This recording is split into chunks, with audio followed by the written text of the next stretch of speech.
ભારતીય સંસ્કૃતિને કલંક લગાવે તેવો 80 વર્ષીય સાસુને વહુ દ્વારા માર મારવામાં આવતો હોય તેવો વિડીયો વાયરલ થયો છે।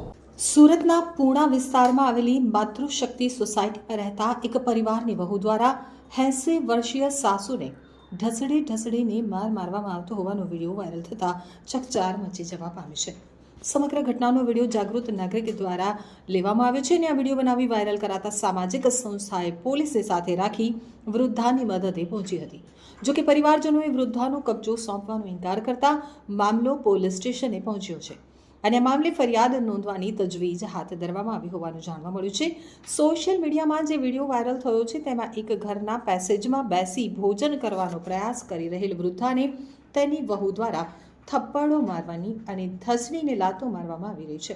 વૃદ્ધાની સ્થિતિ જોઈ ગમે તેને દયાભાવ જાગે, પરંતુ વહુને જાણે દયા જેવું કંઈ હોય જ નહીં તે રીતે માર મારતા જોવા મળી રહી છે।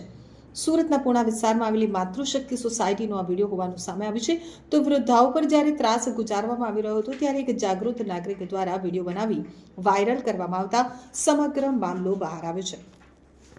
નાગરિક દ્વારા આ બાબતે મહિલા વિકાસ ચેરિટેબલ ટ્રસ્ટ અને વુમન એમ્પ્રુવમેન્ટ ચેરિટેબલ ટ્રસ્ટને જાણકારી આપી હતી। ત્યારબાદ ટ્રસ્ટના હોદ્દેદાર ચેતનાબેન સાવલિયાએ પૂણા પોલીસને જાણ કરી હતી। મળતી માહિતી મુજબ જ્યારે સંસ્થાના હોદ્દેદારો અને પૂણા પોલીસની ટીમ વૃદ્ધાનો કબજો લેવા માટે તેના ઘર પર પહોંચી ત્યારે તેમના પરિવારજનો દ્વારા કબજો સોંપવાનો ઇનકાર કરવામાં આવ્યો હતો, જેથી સમગ્ર મામલો પૂણા પોલીસ સ્ટેશન સુધી પહોંચ્યો હતો। ટ્રસ્ટ દ્વારા હાલ પોલીસ કાર્યવાહી કરી વૃદ્ધાને મુક્ત કરાવવાની પ્રક્રિયા હાથ ધરવામાં આવી હોવાનું જાણવા મળ્યું છે। પોતાની સાસુને ક્રૂરતાપૂર્વક માર મારનાર 64 વર્ષીય વહુ હવે હાથ જોડીને માફી માંગી રહી છે। જ્યારે તેને પૂછવામાં આવ્યું કે તેને શા માટે આવું કર્યું તો તેણે હાથ જોડીને કહે છે કે મારી એક ભૂલ થઈ ગઈ છે અને હું હવે માફી માંગુ છું। જો કે હાલ આ સમગ્ર મામલો પૂણા પોલીસ મથકમાં પહોંચી ગયો છે। પૂણા પોલીસ હવે વહુ અને તેના પુત્ર બંનેના નિવેદન લઈ રહી છે। તો બીજી તરફ 80 વર્ષની વૃદ્ધાના પૌત્ર પોતાની માતાની સફાઈ આપતો નજરે આવ્યો હતો। તેણે જણાવ્યું હતું કે પારિવારિક વાત છે અને જે વાત છે તે અમે પોતાની રીતે સંભાળી લઈશું। આ વચ્ચે મહિલા વિકાસ ચેરિટેબલ ટ્રસ્ટ અને વુમન એમ્પ્રુવમેન્ટ ચેરિટેબલ ટ્રસ્ટની ચેતનાબેન સાવલિયાએ જણાવ્યું હતું કે અમને આ વિડીયો મળ્યો હતો, જે અંગે અમે પોલીસને જાણ કરી છે। મારના કારણે વૃદ્ધાનું શરીર એકદમ કમજોર થઈ ગયું છે। આ માટે અમે મેડિકલ ચેકઅપ કરાવવા માંગીએ છીએ। નામ માત્ર બાબતે માર મારવામાં આવ્યો છે। હાલ આ ઉંમરે લોકો બાળકની જેમ વ્યવહાર કરે છે, તેમ છતાં તેમની વહુએ તેમને માર માર્યો હતો। આ માટે અમે વૃદ્ધાશ્રમ સાથે સંપર્કમાં છીએ અને બાને અમે વૃદ્ધાશ્રમમાં મોકલીશું। જો તેમને કસ્ટડી આ લોકો નહીં આપે તો અમે પોલીસ ફરિયાદ પણ કરીશું। હું મહિલા વિકાસ ચેરિટેબલ એન્ડ એજ્યુકેશન ટ્રસ્ટ ચલાવું છું અને ઘણી વખત અમારી પાસે આવા ફોન આવતા હોય છે કે ભાઈ અત્યાચાર થઈ રહ્યો છે, ત્યારે અમે જતા હોઈએ છીએ। તો આજે પણ કંઈ એવો જ બનાવ બનેલો કે સોસાયટીમાંથી કોઈએ વિડીયો ઉતારી લીધો, ઘણા સમયથી બાને મારે છે, પ્લીઝ તમે કંઈક કાર્યવાહી કરો। એટલે અમારી પાસે કાર્યવાહીનો કોલ આવ્યો એટલે અમે પૂણા પોલીસ સ્ટેશનમાં કોલ કર્યો કે તમે પણ અમારી સાથે આવો, અમે એકલા જવા નથી માંગતા, કારણ કે એમનો છોકરો છે થોડો માથા ભારે છે। એમણે પણ એવું કીધું કે તમે ગમે તેમ કરી લો, અમે બાને નહીં લઈ જવા દઈએ। તો પછી આ હદ સુધી બાને મારે છે તો એમની પાસે કોઈ સફાઈના શબ્દો નથી। એ તો કે ટોયલેટ કુડાડે છે એટલે મારે છે। તો અત્યારે વૃદ્ધ સમયે તો કોઈ પણ માણસ હોય એવું જ બની જવાનું છે। તો એમને સાચવવાની આપણી જવાબદારી હોય છે કે એમણે એમની પોતાનું આખું ઘર બધું પરિવાર આપણને સોંપ્યું હોય છે, એમની પોતાની મૂડી પણ આપણને સોંપી દીધી હોય છે। એમનો ખૂબ મોટો બિઝનેસ છે, વરણી ક્રિએશન ખૂબ મોટા પાયે છે હેન્ડીક્રાફ્ટનું, તો એ લેડીઝ નર્સ પણ રાખી શકે છે, એના બદલે પાટા મારીને બાને હેરાન કરે છે। તો અમે એમને વૃદ્ધાશ્રમમાં મૂકીને એમની સેવા ચાકરી સારી થાય એનો અમે કાર્યવાહી કરી રહ્યા છીએ પોલીસ કેસ કરીને। પણ એમના દીકરા ના પાડે છે કે અમે લઈ જવા નહીં દઈએ કોઈ પણ સંજોગોમાં, એવું કહે છે।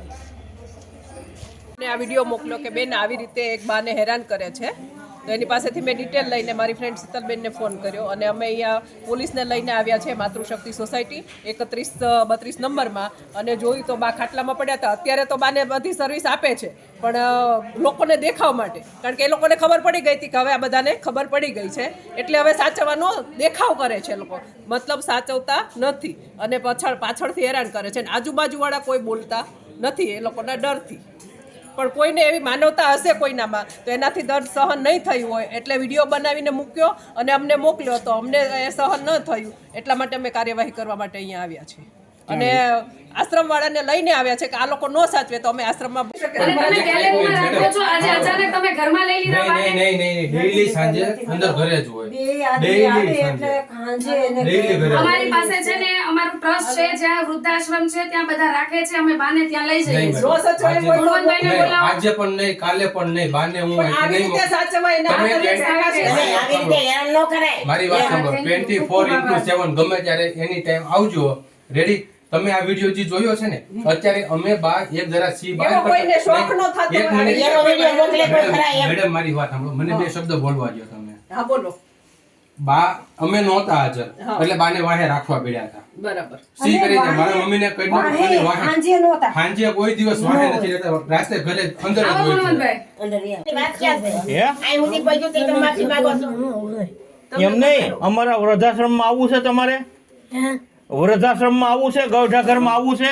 તમારા જેવા ઘણા બધા બા છે ત્યાં. તમારા બધા ઘણા જેવા બા છે ત્યાં સારવાર કરશે. આવવું છે કે અહીં નહીં રહેવું છે? તમને બહુ મારે છે તો અમે તમને લેવા આવ્યા છીએ. અહીંયા મારે છે ને, હેરાન કરે છે ને, તમને મારે છે ને, કોણ મારે તમને? તમને મારે છે ને, કોણ મારે છે? દીવાની જરૂર નથી તમારે જરાક બી. કોઈ છોકરા હોય ને. આ પણ છોકરા મારે છે તો હું તમને લેવા જ આવી છું. વૃદ્ધાશ્રમમાં રહેજો, ત્યાં તમને સાચવશું અમે. આવવું છે? ચાલો બા, લઈ જવું છે? આવું છે તમારે? તમને બહુ મારે છે તો હું લેવા આવી છું. ચાલો, આવું છે? જેના છોકરા બિચારા ન આવે ને. તમારે છોકરાઓ આવવાનું છે, નહીં, તમારે તમારે. આવવાનું તમે છે, હાલો. તમારે. તમને મારે છે ને, જો ને. છોકરાઓએ માર્યા ને ચાકા પાડી તમને? દીધા કોણે છે. માર્યા હતા તમને? બોલો કે બધું સંભળાય. ચાલો બા. કોણે માર્યા હતા તમને? તમને કોણે માર્યા હતા 2-3 દિવસ પહેલા? અરે અમારી પાસે વિડીયો છે. બા, અમારી પાસે વિડીયો છે. તમને માર્યા હતા ઈ તમે એમને બચાવવા માટે આટલી ઉંમરે પણ આટલો માર ખાઈને તમે જે બોલો છો. જોવા માં છે એક.